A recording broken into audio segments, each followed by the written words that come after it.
Good afternoon, and thanks for waiting for the end of the first day and joining me. I'm Charlie Fink. I write a column for Forbes about AR and VR. I am a consultant to many companies in the sector, and I wrote a book. And it is an AR-enabled book about AR and VR. I love writing about this topic. It is a great story. And like all great stories, we don't know how it's going to turn out, right? Will there be another Google or Facebook built? One thing I do know is that this is the greatest wealth creation opportunity that I have seen since the internet. I never thought I would see something like that again in my lifetime, but the movement toward wearable, invisible computing is inevitable, and it is starting right here and right now. And I get to talk to smart people all day, and I try and tell this story. So it's super exciting, and I am full of gratitude to have that role. What I'm going to do for the next 20 minutes is talk about some of the key ideas in my book. Before I launch into that, I wanted to thank a few people, because the book had contributors. This is not a topic that one person can cover in depth. So Ori Inbar, Matt Meisniks, Mark Billinghurst, Tony Parisi, Anika Steiber all made significant contributions to the book, and they taught me a ton. They taught me a lot, as have many of you, and I am, as I said, full of gratitude. So we'll talk about some of the themes of the book, and also something that I have been writing about lately, and I just talked about at VRLA, which is AR is white hot right now. White hot. But VR is not yet. So let's jump in. Oh, by the way, I'm having a book signing right after this outside of B1, and I will be doing a sponsored signing tomorrow at 12:30 in the Copen booth. And the difference is you pay for the book today, discounting them, but tomorrow at Copen at 12:30, Copen is underwriting the cost of some free books for people. But it's going to be a mob scene, and people line up because it's a free $50 book, so you may just want to skip the crowd. So, as you can see, I am in the third act of my career, or in my fourth career, as I like to say, and I have seen in my lifetime a lot of disruption.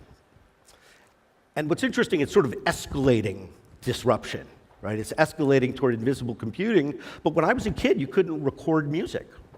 And I was in graduate school before you could record video. And I was in VR before the internet. We thought VR in 1992 was the future of computing, and in some ways it still may be, but this thing happened that enables everything. It's called the internet, and the scale of that disruption is hard to imagine today. And of course, we've seen some other disruptions. Obviously, the smartphone has been tremendously disruptive. It has changed life as we know it, and it has changed our culture, and it has changed our relationships. So where's my permission to write about all this, right? So I've been in the entertainment and technology business my entire career. I made animated movies at Disney. I was responsible for the creation of The Lion King, which started out as Bambi in Africa.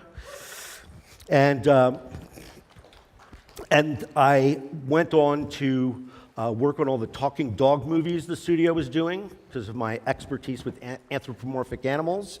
I moved into a location-based virtual reality company called Virtual World, and in 4 years we opened 33 locations on 4 continents.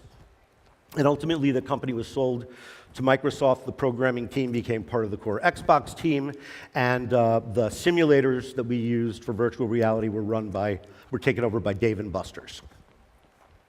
After that, I went to AOL, right? Because In 1995, there were no digital media executives. No one had any experience. So my experience in VR applied, and I became Chief Creative Officer of AOL Studios. I left AOL. I did a bunch of startups. I produced Broadway shows. And about 3 years ago, I decided, wow, that is a really shitty job. I don't want to do that anymore. And, you know, ageism is real. I'm an old guy. I wasn't really relevant anymore. So I started writing. It was the only thing I could do. And when I started writing about VR again, the universe responded to me. You know, when you're doing the right thing, the universe starts helping you, and things start to come your way. So 7 weeks after I wrote my first article on VR, an old acquaintance from Forbes called me up, and they hired me, and I've been on an incredible ride ever since. So these experiences have formed what I call my filter, right? This is essentially the way I look at the information that you give me. And one of the first things that we need to understand and keep in mind about technology is that it succeeds when it makes what we're already doing better. And the other thing is, the smartphone in our pocket, which has changed life as we know it, still does a fundamental thing that existed before the internet and it'll exist after wearable computing, which is it connects us to other people. You look at your phone 250 times a day. Why do you do that? You're not surfing the internet. You're looking at your phone because it connects you to other people, to people that you love. And then finally, and actually I heard this on this stage 1 year ago, and it really resonated with me. These things take a long time. They take a generation. So one of the premises in the book is that we're following the adoption pattern of the personal computer, which arguably came around 1980, but it was 2000 before it was in 50% of American homes. So let's talk about the book just for a minute. The book itself, the physical book, is an AR-enabled book. It's full of markers. It uses marker-based AR that was produced by Living Pop-Ups that's doing the terrific badge animation. And you download the free Fink Metaverse app. You point it at the cover or the markers inside the book, and you get to see this. Oh, sound. Hello, I'm Charlie Fink. I'm a futurist and the author of this book, which you can judge from its cover. It's full of AR fun like this. So keep your phone handy as you check out what's inside and join me on this journey. Let's dive in. Let's have some fun. Hello, am I back? Yes, I'm back. So that's how the book works. And of course, you wouldn't see a green background there. You would, see the other people in the room, but that's a fun magic trip, but a little hard to pull off in the amount of time that I have. So what did I learn from writing the book, and what am I learning from telling this story every day? This is sort of our index for the rest of this talk. With mobile augmented reality, the camera is the interface, right? Instead of navigating around with apps or within apps, the camera is revealing and connecting you to information. And one of the topics in the book that took me a little bit by surprise was the vast differences between AR and VR. Now, there are certain companies that conflate these two things for their own self-interest, but they are very, very different things, and we'll get into that in a second. We are dealing with, as I said at the top of my talk, an evolutionary change in computing, right? This is going to change who we are as people. And then finally, the world is about to be painted with an invisible layer of data. So, AR and VR, what's the difference? Let's start with VR. VR is about man's quest for immersion, and not just immersion, but full agency and freedom of movement and interaction inside of a digitally created world. And this answers a need that man has always had, right? We've always wanted to be inside the story with characters that we love. So the lineage of VR goes back to cave paintings and campfire stories and shadow play, Plato's cave. You see it in the Baroque churches of the Middle Ages, which were beautiful and ornate and clean in a world that was dirty and poor and dangerous. We see it in movies and television, in dark rides, or virtual reality. And that's why I say it's man's quest for immersion. Disneyland is a kind of virtual reality, right? The great epiphany, the great insight that Walt Disney had was that people want to live inside of the world of the movie. And he used the 1950s technology he had at the time to bring that about. And it was astonishingly effective. And people went back again and again so that they could walk around on Huck Finn's Island. Let's talk about AR, because it comes from a completely different place. And just for a second, I'd like to reflect on the word augmented. Okay, because we're really not talking about augmenting reality per se. We're talking about augmenting men. And that actually already started with the smartphone. The smartphone makes me smarter. The smartphone augments me. So we're not talking just about physical reality. We're talking about the reality of who we are.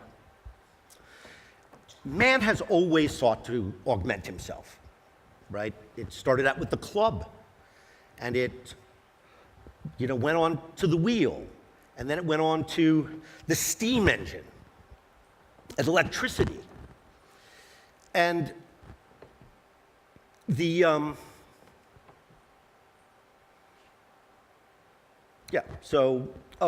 was the thing I was going to say.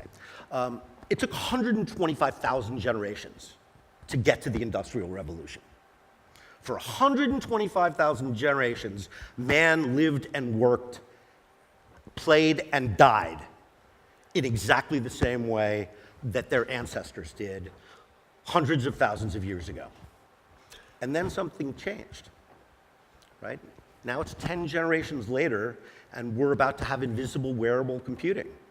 That is pretty incredible to reflect on.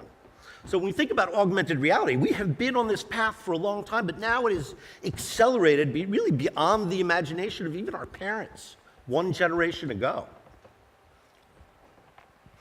So this is one of my favorite topics, a world painted with data. What does that really mean, right? Well, it means if your phone is the way that you're looking at the world, your phone is the browser, right? And if it's a browser, it needs to see, it needs computer vision. That's why we talk about a stack. It means a stack of technology that's all working together to make augmented reality or wearable computing possible. It starts with computer vision.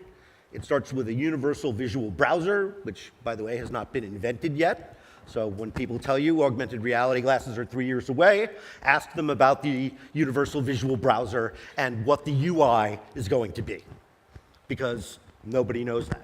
To me, that's a great thing. That's what makes this story so damn interesting. But it also shows some of the folly that goes into a lot of our thinking, and a lot of companies will fail because of it. So, head-mounted displays, who knows? But what we do know is that the visual world will now be built for the smartphone. So head-mounted displays are inevitable, but it's going to start with the technology we already have. There are lots of different types of AR. It's good to check in with some facts on our way here. The book I showed you uses marker-based AR. There's heads-up displays that pilots use, and I have it in my new car. I see my speed and directions on my windshield, so I don't have to time shift between the speedometer and the physical world. And of course, we have lots of, we're talking now about the AR cloud and the persistent geolocation of data. So that is the world painted with data that is geolocated or marker-based. And we have all these different approaches to reading them and to taking our attention away from time shifting between our hands and the real world. And it's been especially effective in helping enterprise.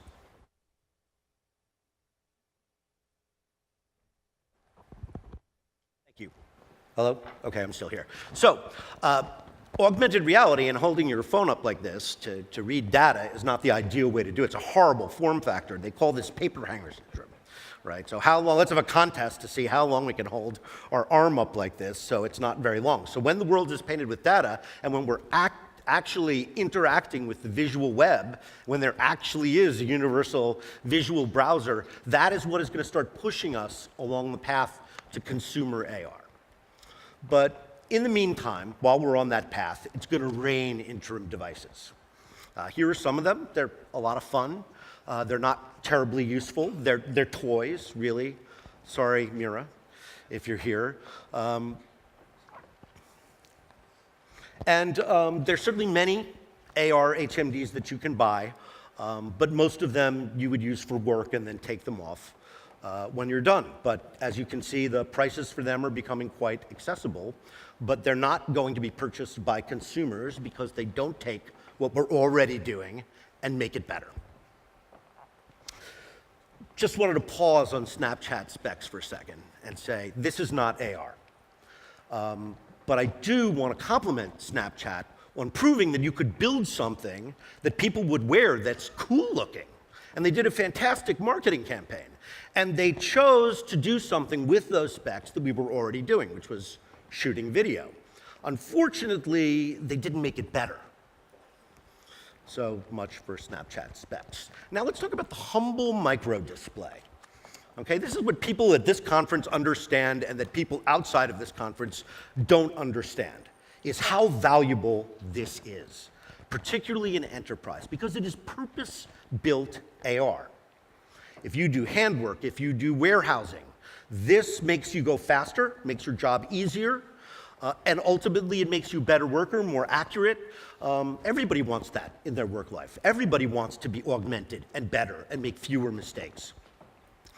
It is, for consumers, a little bit like an iWatch on your face, right? The monocular microdisplay that Vuzix and others make, RealWear, it's showing you schematics, right? It's showing you warehouse data. You take it off when you're done with work. Yet, the people who use them, and it takes some getting used to. I don't know if you've tried them, but it takes a little getting used to. But if you have to do it for work, you get used to it, and then people come to value it tremendously. They say they couldn't do their job without it. So it's transforming something that they're doing every day and making it easier and better and faster. And now we see those principles being brought forth to some consumer devices, in this case, performance biking glasses by Copen. So let's talk about Magic Leap for a second, just because it's in the air and it's on everybody's mind, and it's this incredible and secretive company in Florida, of all places. They're making their own chip. They built their own optical display. They have their own operating system. I mean, it's really, and they're building their own app ecosystem. And it's really quite incredible that for $2 billion, they think they're going to be, or they may be, a visual Google, a visual Apple. And if they do that, of course, that would be a pretty great deal for their investors who have put in over $2 billion. But it also might be science fiction, right? We don't know yet. So again, it's another thing that we don't know that makes such a great story. So the thing that I really am grateful for Magic Leap, despite their mistreatment of the press, and of me in particular, they never invited me down, hate not being invited to the party, but they have popularized this idea of a wearable computer, right? That sees the world as data, that is contextually aware, that uses persistent geolocation. I mean, it's inside-out tracking. I mean, it's got it all. I mean, this is amazing. I don't know whether people will want this device, but it is amazing. And head-worn displays for consumers may or may not be like this. But it's a really compelling idea. Supposedly, they've got the Creators Edition coming out this year. Believe it when I see it. We don't know how much it's going to cost. It may just be a thing that developers are able to buy. Apple is rumored to be working on AR glasses of some kind that somebody told me today, 2020. Again, that sounds great to me, but what about all the technology that hasn't been invented yet? Has Apple invented it and it's a secret? I think so. So we're on a path, but it's going to take a while.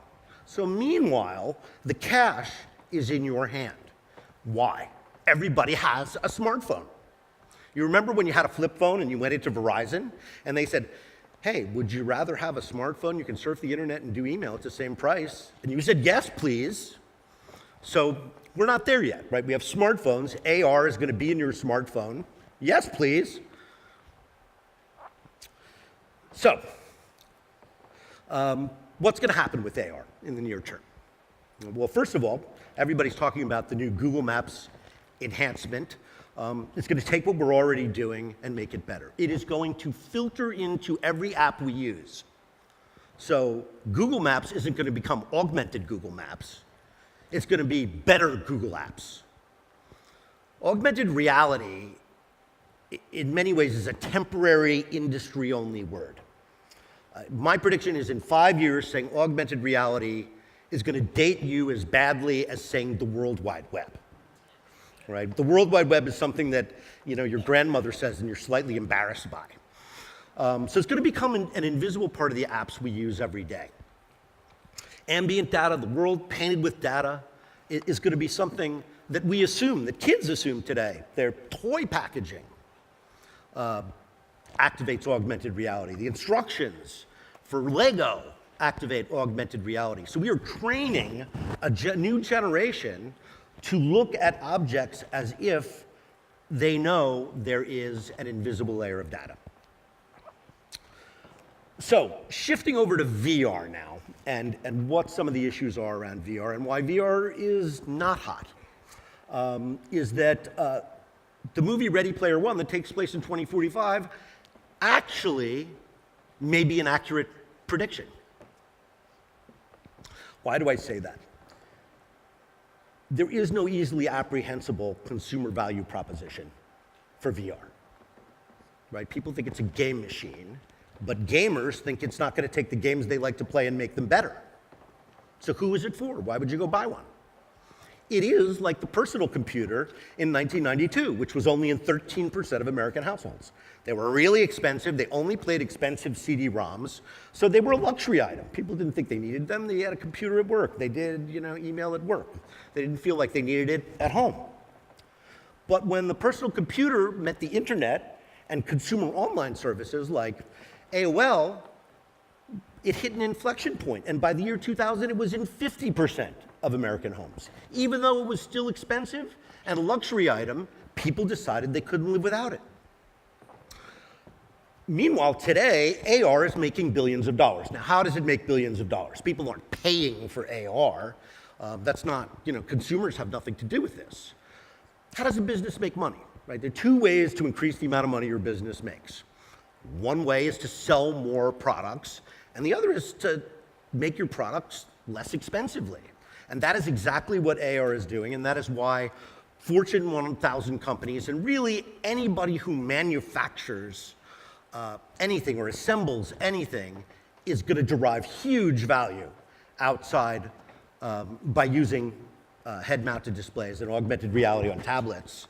We've seen some great examples of that already here at the conference.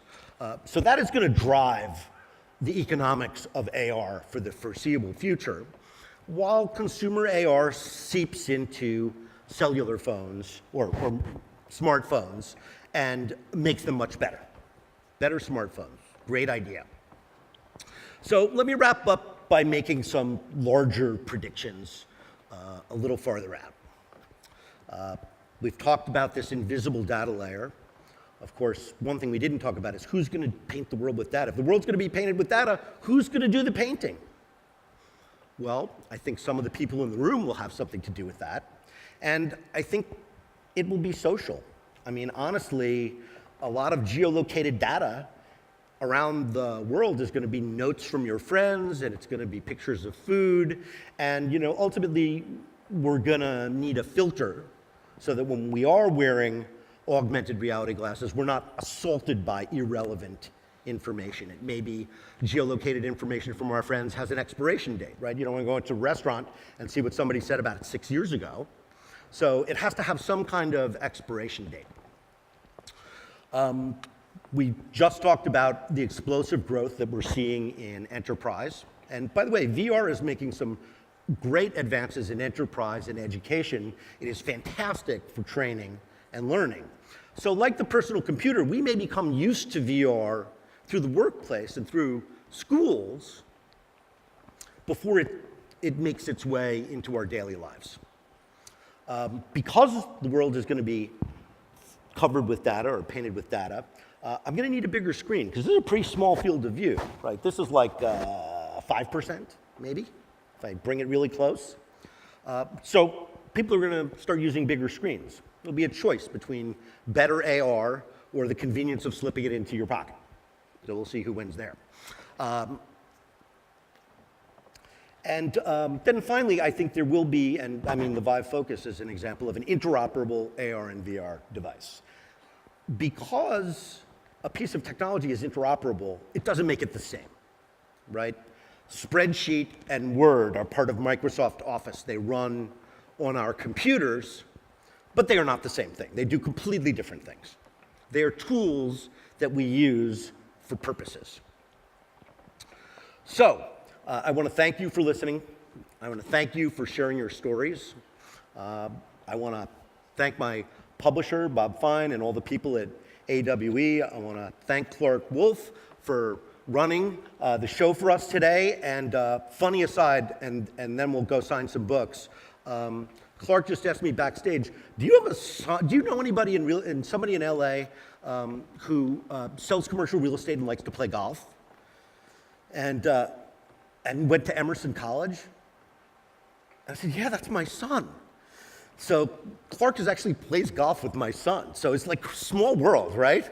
So anyway, again, thank you very much for listening, and I look forward to meeting with you and speaking with you and sharing your stories. Enjoy the rest of the show.